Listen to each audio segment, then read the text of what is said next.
Vi har haft et rent det har ikke været så godt de sidste par dage. For det første så er jeg snart forkølet her. Og det er jo irriterende nok i sig. Men så har den her bil her, det er min Opel Vivaro. Den har været i stykker. Den ladede ikke. Så den har vi været... Så har jeg stået og ventet på reservedeler, så den har jeg ikke kunne køre med i 14 dage. Og så gik konens bil jo i stykker. Hun har en Volvo V70 diesel halløj. Så gik den i stykker her. Den kunne ikke starte. Og den har jeg så skilt ad. Den står derhjemme. Og fundet ud af, hvad fejlen var. Jeg var jo direkte på startmotoren, fordi det er jo næsten altid der, det sidder, når den, altså med de symptomer, den havde. Så jeg hæv lige luft i. Det kan jeg vise lidt senere, når vi kommer hjem. Men i hvert fald så har jeg været nødt til lige at kaste mig ind i bilen, fordi at jeg skal til skrotten, bilskrotten, eller huggeren, eller hvad det kaldes for, og hente en ledning, eller en lille stykke ledning. Jeg har sådan en børge her, hvor den er. Sådan en her. Det er sikringen, der sidder på Volvo, og det er noget skrot. De går i stykker, de her, fordi at man kan komme til ligesom at trykke på den her, så går den i stykker derinde. Og så er man nødt til at købe, man kan ikke købe kun den her lille børge her. Man er nødt til at købe hele kablet og det der. Og det koster en bondegård. Og det gider jeg ikke at betale penge for. Så jeg kører til skrotten i Kristianstad. Det er en ny skrot, der har jeg ikke været før. Eller det er jo, jeg har været der før, men I har ikke været der før. Kristianstad eller Kristianstad. Det ligger 50 km fra Malmø mod Kalmar. Og der er en skrot der, som hedder Returbilen. Og det er også sådan en, hvor man kan gå og pille selv. Og de har 8 sådan nogle Volvoer, som Jeanette har, altså min kone. Så jeg klipper lige sådan en sikring af. Jeg tror, jeg tager et par stykker for sikkerheds skyld. Det er altid rart at have. Og så laver jeg en eller anden lodning eller et eller andet, som kan holde. Og så knalder vi den på igen, og så kan den køre. Normalt set, så vil jeg jo have vist, hvordan jeg fejlsøger det her. Det kommer jeg også til at gøre, når vi kommer hjem igen. Men jeg var nødt til lige at få det skilt ad, for at se, hvad der var galt. Så jeg kunne få en reservedelsliste, så jeg kunne køre ned til skrotten. Eller eventuelt til Volvo, hvis det havde været nødvendigt. Men det er det så ikke. Og det her, det kan jeg sagtens ordne på skrotten her. Så det er den vej, vi er på til vej hen. Jeg ved ikke, hvad det hedder. Det er lige meget. Vi ses ude på skrotten. Farvel. Farvel.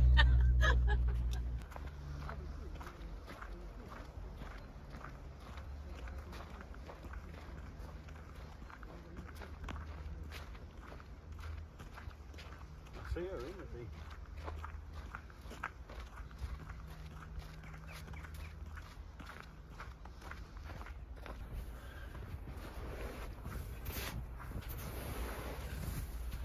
Der. Ramler på hjælpen snø.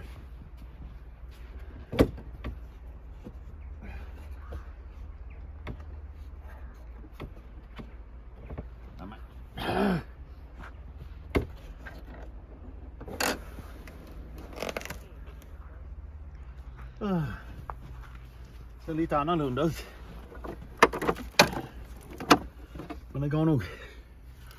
Ja, fy. Jag får nipsa.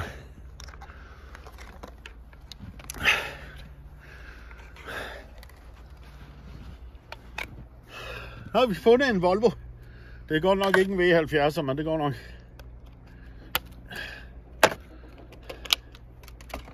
Jeg hapser vel lige den der. Skal jeg være med her?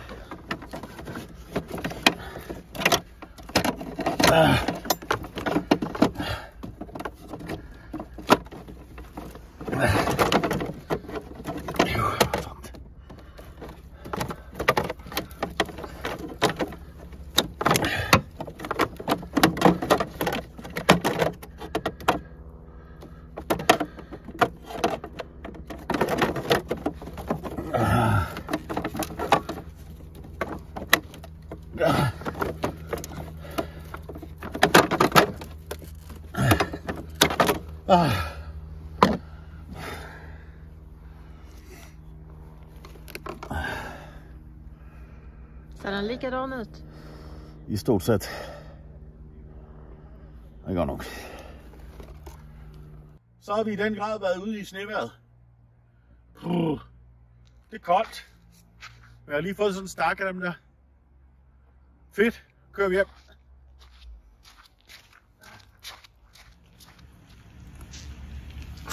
Så er det bryllupsdag. Det blev jo ikke til noget med København. Han pratar med dig. Nej. Blandar en ekstra vitlök. Så gärna lite sån här guacamole eller avokado också. Så er det bryllupsdag. Det her er det bedste shawarma-sted i hele Skåne. De har rigtig lammekød.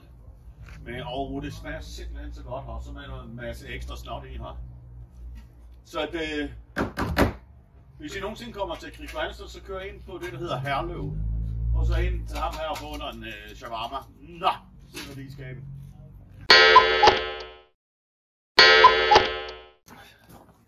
Jep, så er vi tilbage i Karlarp. Og jeg vil lige vise, hvad problemet er, og hvordan man kan tjekke det. For det første, så hiver man hatten af, hvis det er en Volvo altså. Så hiver man hatten her op af motoren, altså den her kåbe, der ligger her. Det tager 10 sekunder. Så piller man den her af.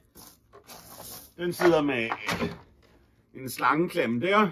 Og så er den trykket ned der. Og hvor er den? Der. Og så piller man luftmassemåleren af. Luftmassemål. Den der piller man af. Og så skruer man de der skruer op. Så har man den af. Det tager 5 minutter. Så er den af.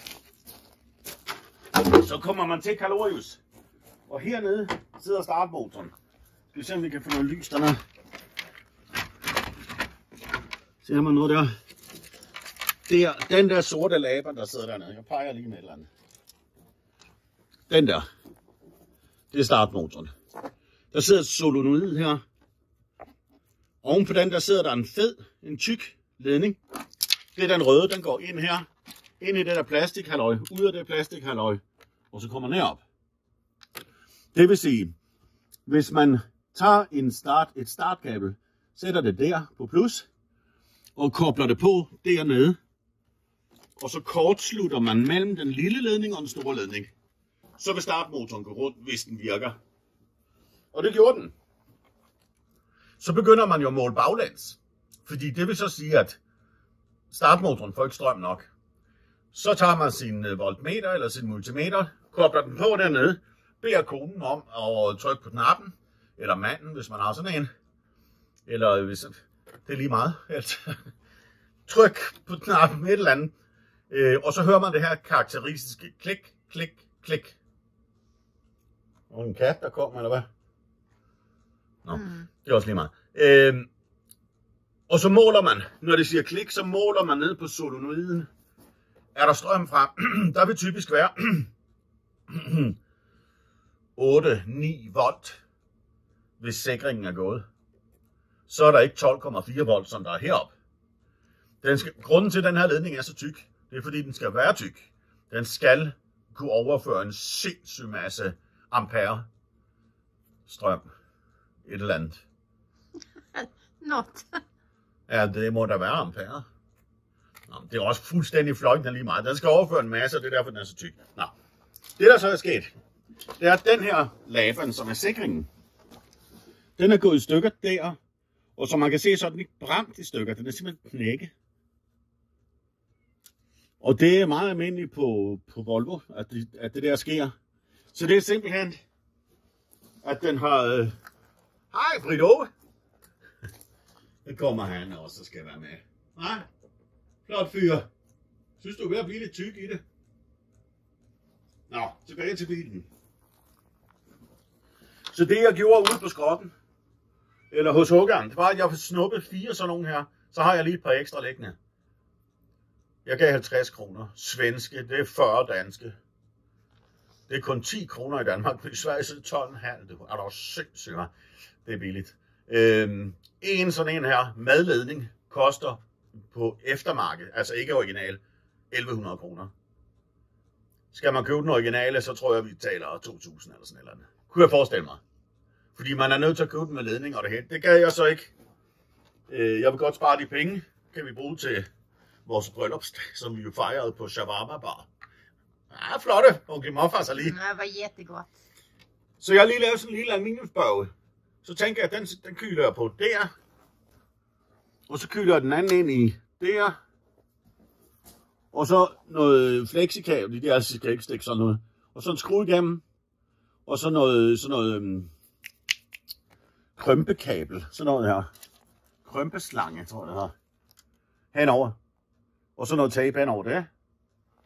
Og så skal du få lov at starte din bilskat. Ja. Hvad tror du om det? Yes. Tror du, jeg ordner det? Jajamensan.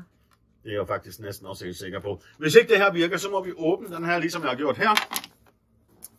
Og så pille ledningen ud af, og så klemme den sammen igen. Det bliver bare ikke, tror jeg, så godt. Så vi prøver den her variant først. Skal vi lige huske den her laberen på her jo. Sådan der. Det er så typisk, når man sætter en stikkontakt op, så har man glemt det der overfald. Kan du så komme væk? Gå hjem. Gå væk med dig. Sådan. Skal vi se. Så der ikke er nogen tråde med ude. Sådan der.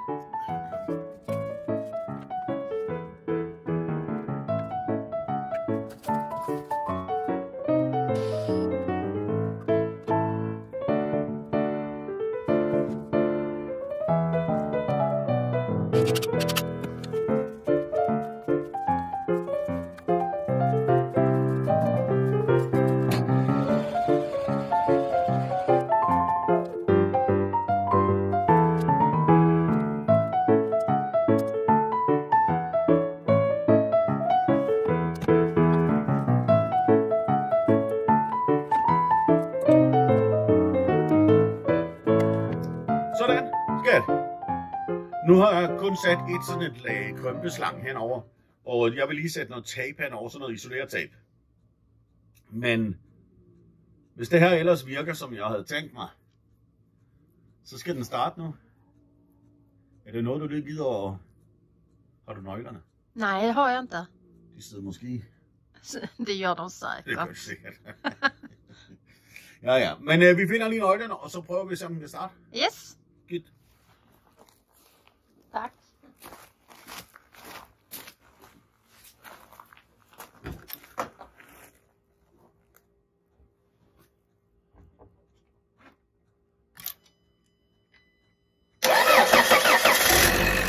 Yeah!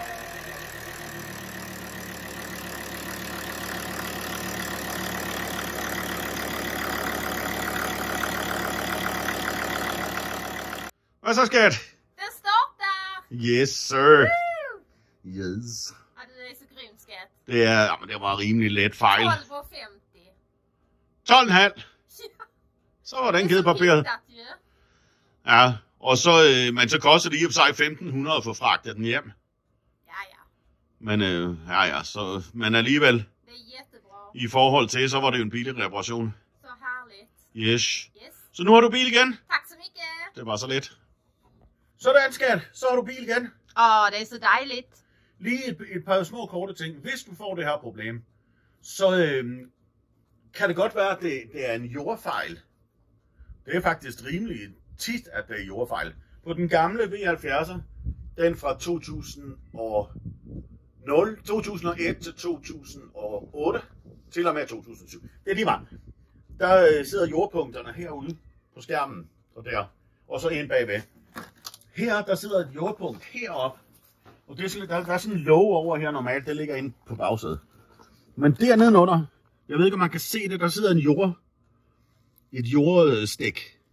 Jag vet inte heller vad man säger. Nej, men det gør der. Ja. En 13-nøgle på den, af med den, skrub den lidt, på med lidt polfedt, og så ned med den igen. Hvis man kun får 8-9 volt nede på startmotoren, så kan det være jordpunkt. Det kan man teste ved, at man tager et startkabel, sætter den på minus på batteriet, eller et eller andet sted, hvor der er jord, og så kobler man den til selve startmotoren. Altså ikke på plus selvfølgelig, fordi så siger der pang.